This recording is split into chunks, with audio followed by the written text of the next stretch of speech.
Today on Around Kansas, Deb is highlighting all the great things you can find in the new Kansas magazine. Next, it's all about the American Alligator in our wildlife segment. On the front porch, our guest is Tanner Bruner.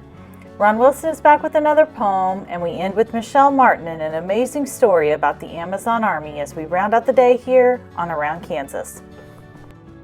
Closed captioning brought to you by Ag Promo Source. Together we grow. Learn more at agpromosource.com. This segment brought to you by Kansas Corn. Learn more at kscorn.com. Good morning. Welcome to Around Kansas. I'm Deb Goodrich. It's great to have you with us. Are you adjusting to daylight savings? I can't even say it. I hate it so much. I can't even say daylight savings time. And who decided this was saving daylight? I mean, you get so much daylight, period. When you decide to use it, should be your choice. Don't you think, people? Who's with me on this? I look forward to the day that we stay on one time because, frankly, making that adjustment is just too much for my old biological clock to do. Hey, look at this. Great magazine for you. Kansas with an exclamation point. And our good friend Kevin Wilmot is on the cover. Andrea Etzel does a beautiful, beautiful job with this. And why wouldn't you? Because there's so much beautiful stuff to work with in Kansas. You got all these gorgeous pictures that, look at this. Can you see that? Let's see if I can hold that up. Isn't that stunning? I mean, there we go. Now the light's not hitting it so much. But some great features. Always, this is a quarterly. This issue features murals from around the state, and it features a very interesting Native American performer that I think you're going to want to learn about, and cooking shows, and there's just so much. The incredible Pocawatchit. There you go. The incredible Pocawatchit. Is that cool or what? So we always celebrate whatever's wonderful in Kansas. And there's some scheduled stuff in here too, like the African American art exhibit that is still up. And I've got to share this with you because that is spectacular. I love that piece. All kinds of things. Belle Plains got a downtown festival coming up, and just so many cool things going on all over the state. And you know, people are getting outside now. So the spring has sprung. March is a challenging month in Kansas, is it not? It's also a challenging month in a lot of other places, but we seems that we get the brunt of it sometimes. Remember that old adage about March comes in like a lamb and goes out like a lion? I can't even remember how March came in now. Does anybody else?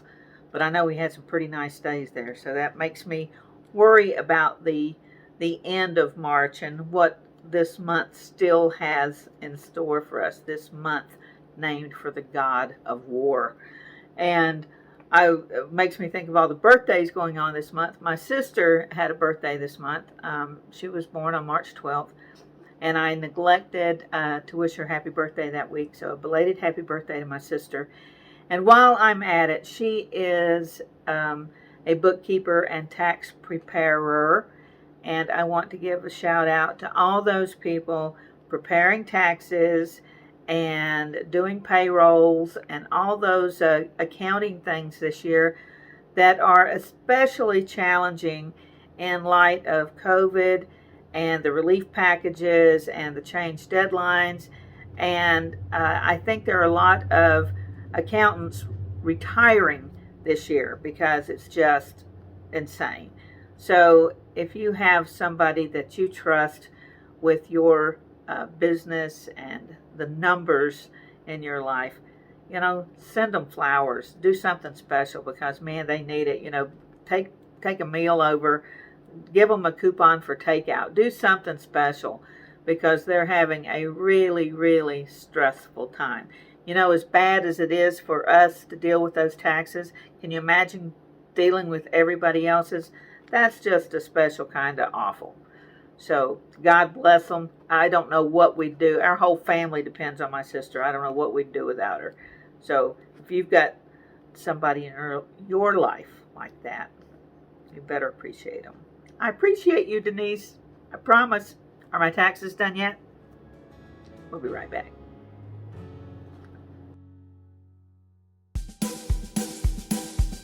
Okay, looks like it's time for our tour. Welcome to the Fort Wallace Museum. Here at the museum, you're going to find some really interesting stuff like our replica stagecoach from the Butterfield Overland Dispatch. We've got facades from the fort buildings. We've got an 1870s flag. There's a plesiosaur that was discovered locally. We've got the Ray pump organ collection. We're a little bitty place with a great big story, and we'd love to have you. This segment brought to you by the Western Kansas Wildlife Travel Center in Oakley. Were you as shocked as I was a couple of weeks ago when the game wardens from Kansas Wildlife Parks and Tourism dragged the carcass of an alligator out of the river? And I know I'll say it wrong, and Ken Spurgeon will get on to me. Nenaska, is that right? Nenaska River in Sumner County. Please don't send me hate mail if I mispronounced that. But who knew we had alligators in Kansas? And of course, the theory was that this was probably a pet and it got too big for the bathtub and somebody set it out. But who knows? Maybe they're creeping northward just like that pesky little armadillo. So let's take a look at the American alligator and where he might be and where he should be. For information on the alligator, we turn to the American Wildlife Federation. According to their website, American alligators are the largest reptiles in the United States. They can grow to be more than 12 feet in length and weigh as much as 1,000 pounds. The animal's dark skin is armored with small bony scales. A long, powerful tail helps propel the animal through water, as do webbed feet. They are cold-blooded and depend on the natural world around them to provide warmth. To do this, they will bask in the sun or dig holes in mud to trap heat. Although American alligators can be hard to miss while basking on the shore, they can look eerily like logs when floating in the water. American alligators can be found in the coastal wetlands of the U.S. Southeast, as far north as North Carolina, as far west as eastern Texas. Their range extends down to southern Florida and includes the Everglades. These reptiles are usually found in slow-moving freshwater rivers, but can also inhabit swamps, marshes, and lakes. Alligators have a variety of means of locomotion. They can swim, walk, run, and even crawl. Unlike most reptiles, alligators walk with their legs directly beneath them as opposed to diagonal. This allows them to lift their tails off the ground while they move. As a cold-blooded reptile, alligators undergo dormancy when the weather becomes cold. They are known to dig tunnels 65 feet long to protect themselves from extreme heat and cold. Reckon that's how that alligator got to Kansas? He just tunneled through from Arkansas.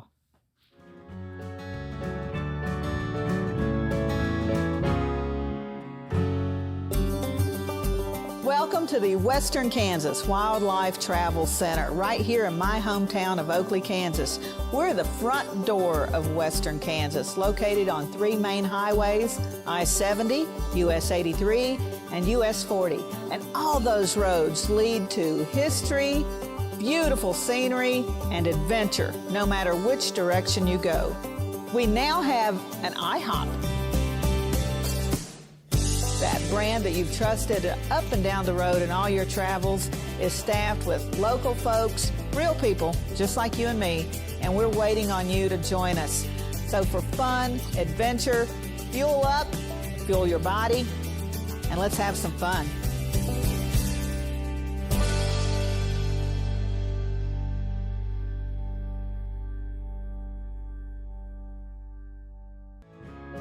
This segment brought to you by Bob Schwartz Financial. Values, commitment, transparency.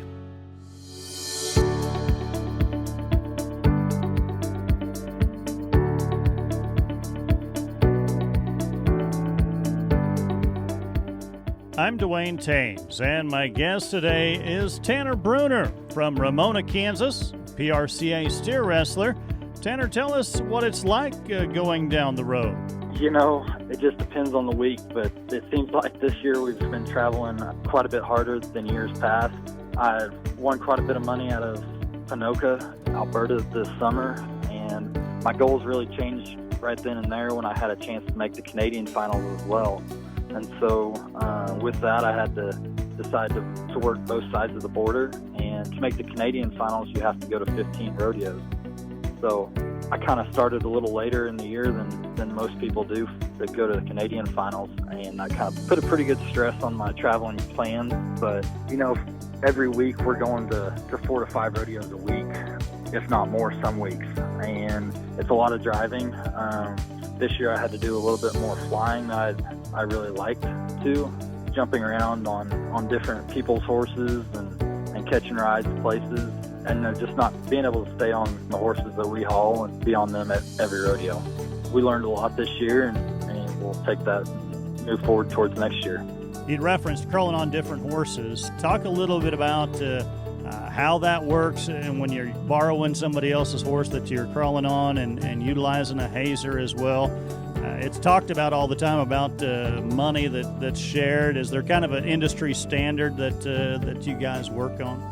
You know, in our event in the steer wrestling, it's 12.5% for the bulldogging horse and 12.5% for the hazing horse.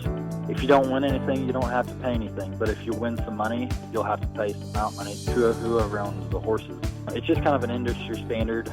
That's kind of, I guess, normal protocol for our event. There's not a whole lot of steer wrestling horses compared to team roping horses or something of that nature. And so you'll see a lot of guys riding the same horse. I mean, it's not uncommon to have 2 or 3 guys on the same horse at a rodeo, or there's a lot of guys that's how they make a living, is mounting other people on their horses. It's a business for them. Well, we talk about in the timed events, it's often referenced that such a big part of that is the horsepower that you've got underneath you, and prevalent when you watch rodeo on TV, the finals, for example, that you see 2 or 3 guys crawling on the same horse, that an awful lot of money gets won on those that are at the top of the game.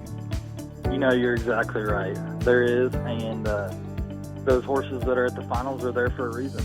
The guys that have made the finals on them, those are the best horses in the world right now, and they're going to ride them there. And if you're an owner, you're not going to not let somebody ride when there's that amount of money up for grabs. It's a good opportunity for both parties, I guess you could say.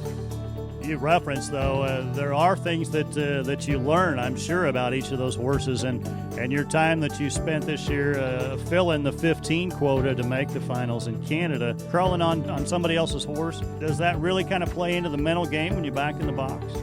It does. You know, what's hard about our sport is you have to get on so many different horses.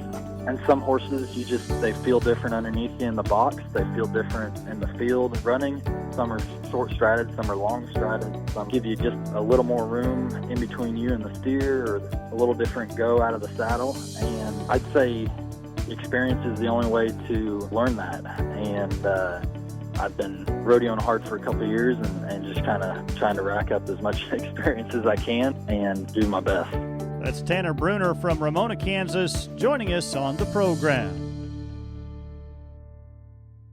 I'm Bob Swartz, and I've devoted the last 43 years to helping Kansans reach their retirement goals and to protect the family farm.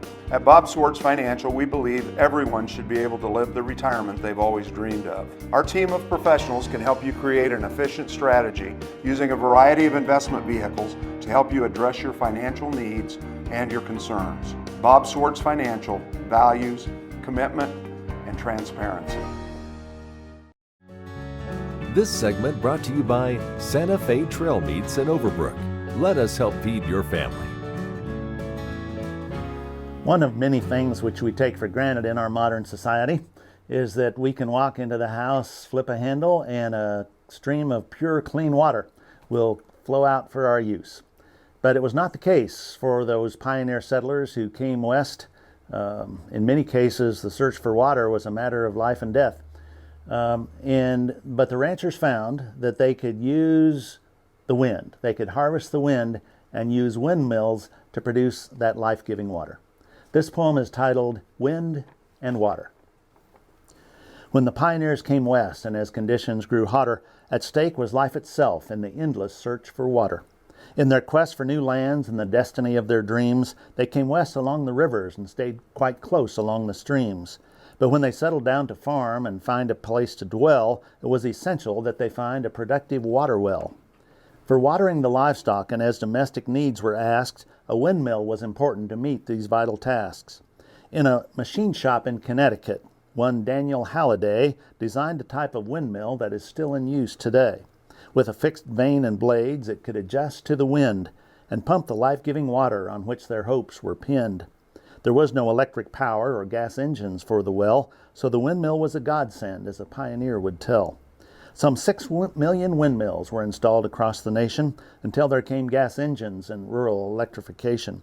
But it's possible to find where such a relic still remains, the windmill of the West, a sentinel of the plains. Happy trails.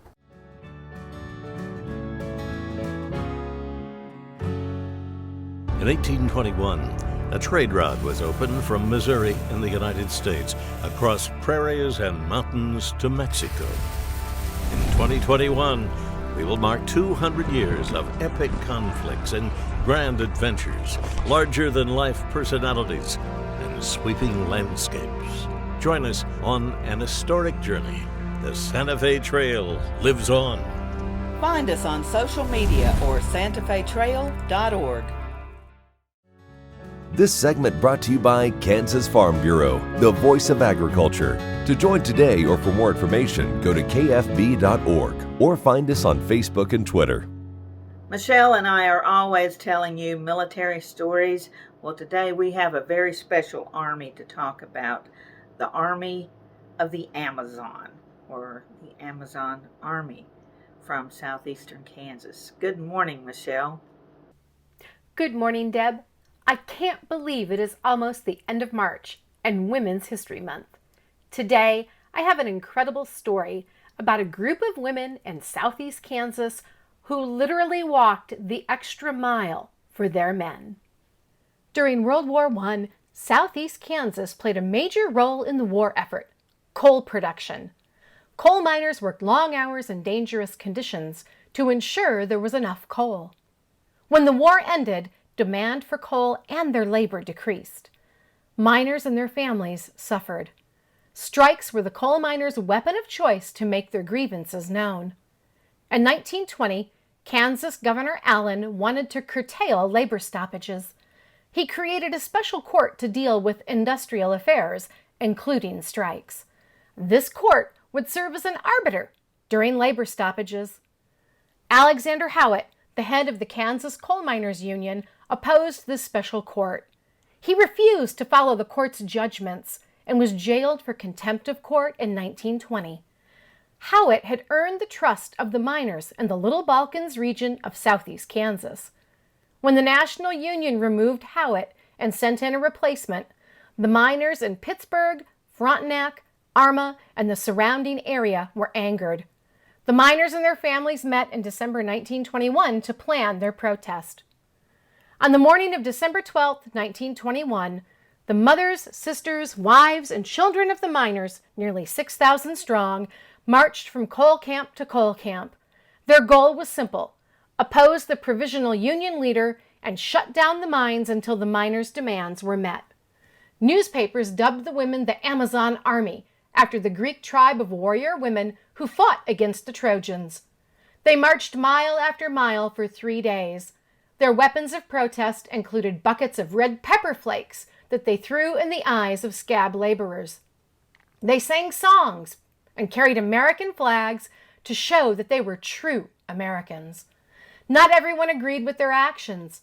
Representative Alice Robertson of Oklahoma decried the women as a spectacle to be deplored by womanhood. Newspaper headlines painted them as violent agitators. The Kansas National Guard was called out to quell their protest. When the men went back to work in the mines, the women and the children of the Amazon Army were heralded as heroines. The women believed that they were standing up for industrial freedom, liberty, and the rights of their men. Eventually, the the Court of Industrial Relations was declared unconstitutional, and the women of the Amazon Army were instrumental in its downfall. I hope you enjoyed learning more about the Amazon Army in southeast Kansas, and that you'll join me next time for another historical adventure somewhere around Kansas. Thanks for sharing part of your day with us. We really appreciate it. I'm Deb Goodrich, and I'll see you somewhere around Kansas. Closed captioning brought to you by Ag Promo Source. Together we grow. Learn more at agpromosource.com.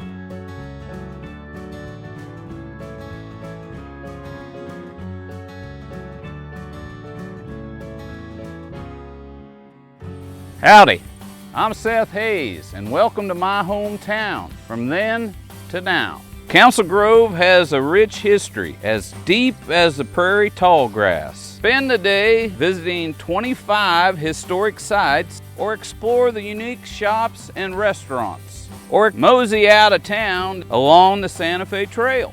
You all visit my hometown, Council Grove, in the heart of the Flint Hills.